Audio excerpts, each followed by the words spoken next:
E aí, pessoal, vamos dar sequência aos nossos estudos sobre a Primeira Guerra Mundial? Bom, como eu disse a vocês no vídeo anterior, a questão balcânica, né, é o fósforo aceso no barril de pólvora, aquilo que vai desencadear a Primeira Guerra Mundial. Não é a causa do conflito, a causa principal é as questões em torno das disputas imperialistas, né? Mas só focar melhor aqui, é o elemento que acaba provocando, né, iniciando a guerra. Em 1914, nós temos a primeira fase do conflito, que é a chamada Guerra de Mentira, né? Essa fase ela é marcada pela preparação dos exércitos, pelas movimentações iniciais. Então, apesar de a gente estar aqui em 1914, né, já ter ferrovias, os meios de transporte já estavam bem mais tecnologicamente avançados, mas ainda os exércitos, a maioria deles, né, se movimentava a pé. Então, caminhando ou usando carroças, cavalos. Então, havia ainda ali uma dificuldade para você reunir essas tropas e caminhar em direção ao fronte, né, de batalha. Em 1915, 1916, começa a chamada Guerra de Movimento. É o momento onde nós vamos ter grandes batalhas, as grandes movimentações de tropas. E aqui eu destaco para vocês a estratégia dos alemães, que foi o Plano Schlieffen, né? A Alemanha, ela, geograficamente falando, ela tem uma posição que não a favorece, né? Porque ela está cercada pelos inimigos. Então você tem aqui a Inglaterra, a França e a Rússia, né? Então, inevitavelmente, o que aconteceria pela sua posição geográfica? Os alemães seriam obrigados a lutar em duas frentes na guerra, na frente ocidental e na frente oriental. O plano Schlieffen funcionaria da seguinte forma: a Alemanha ia lançar um ataque brutal sobre a França, com toda a sua força. Lembrando que os alemães aqui possuíam o maior exército do continente, né?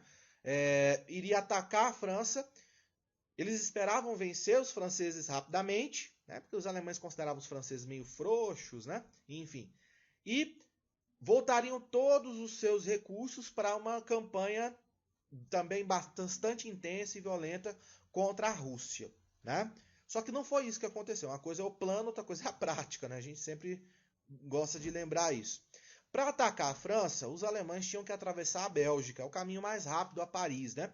Naquele período, vencer uma guerra era tomar a capital do país inimigo, né? E para os alemães fazerem isso, eles tinham que passar pela Bélgica. Só que os alemães não contavam que os belgas iriam resistir a esse avanço alemão. Isso atrasou, né, o plano Schlieffen, deu tempo para que os ingleses pudessem cruzar o canal aqui da Mancha e reforçar as forças francesas aqui no fronte ocidental. Ao mesmo tempo, antes deles atacarem a Rússia atacou a Alemanha. Então, isso obrigou os alemães a dividirem as suas forças, né, lutando na frente ocidental e na frente oriental. Essa é a segunda fase a segunda fase do conflito, perdão, que é a guerra de movimentação, ou guerra de movimento. De 1917 a 18, nós temos a chamada Guerra de Trincheiras. Essa é a fase mais violenta, mais terrível da guerra. Por quê? Chegou ao impasse, né? Os alemães e franceses e ingleses não conseguiam avançar aqui no fronte ocidental. A Rússia, né? Por mais que estivesse acumulando várias derrotas, né? Pela questão da extensão territorial da Rússia, que praticamente a protegia de uma invasão, né? Também há uma estagnação no fronte ocidental. Então a guerra entra em um momento de impasse.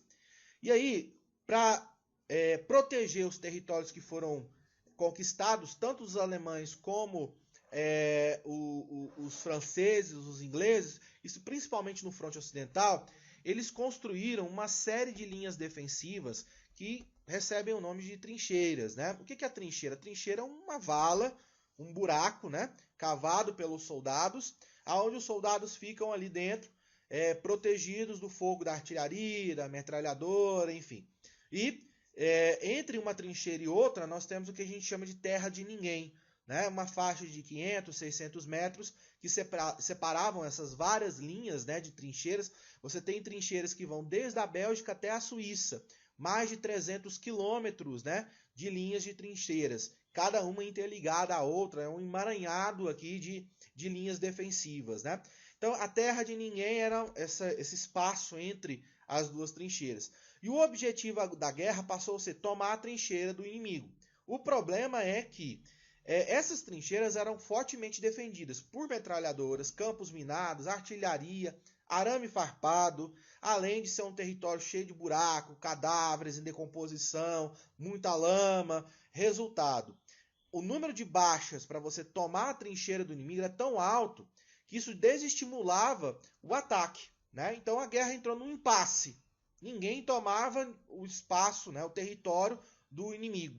E o número de mortes só se acumulava. Para você avançar ali poucos quilômetros, você perdia centenas, até milhares de soldados. Além disso, nós temos que destacar também a vida dentro das trincheiras, que era uma vida muito difícil, né? Porque o soldado estava ali exposto às intempéries climáticas, né? Estava exposto ao ataque de armas químicas, né? Hitler, por exemplo, né? Quando a Primeira Guerra Mundial acabou, ele estava se recuperando no hospital porque tinha sido vítima de um ataque de gás mostarda, né? E o gás mostarda é terrível, ele paralisava, intoxicava, dá bolha na pele, cegava, né? Enfim, é uma morte terrível, né? Recentemente nós tivemos um ataque com gás tóxico foi o sarin, né? Foi utilizado pelo governo lá do Assad na Guerra Civil da Síria. Vocês viram aquelas cenas terríveis, né? Imagine isso em escala dos milhares, são centenas, milhares de soldados da Primeira Guerra Mundial morreram intoxicados com gás, né? Inclusive o bigodinho do Hitler surgiu aí. Ele tinha um bigodão, né? Bonito, aquele bigodão bávaro, né? Aquela coisa arqueada nas pontas. Quando ele colocou a máscara de gás, o bigode não vedou, o gás entrou, ele quase morreu sufocado e ele resolveu cortar o bigodinho, né? E aí, inclusive, inspirou, deixa pra lá, essa parte a gente depois fala em sala. Pessoal, então você tem essas condições, né? As condições de higiene, de alimentação muito precárias, a constante exposição às intempéries climáticas. Então a vida nas trincheiras não era fácil. Muita gente morreu por causa de problemas de saúde provocados nas trincheiras e não pelas balas, né, e batalhas da guerra em si. Dá uma olhada aqui nessa outra foto que ilustra muito bem isso, né? Os soldados aqui são alemães, aquela outra foto eram ingleses.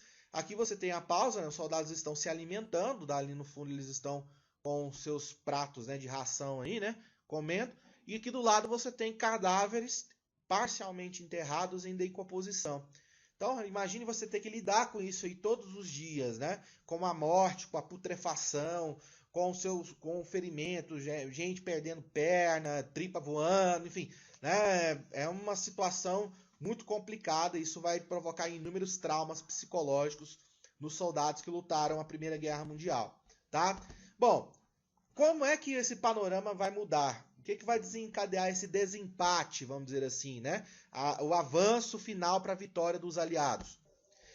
Bom, então, pessoal, em 1917 esse cenário muda, né? Há uma mudança aqui no que diz respeito à organização da guerra, mas isso a gente vai tratar em um outro vídeo especificamente, tudo bem? Fiquem com Deus, até mais!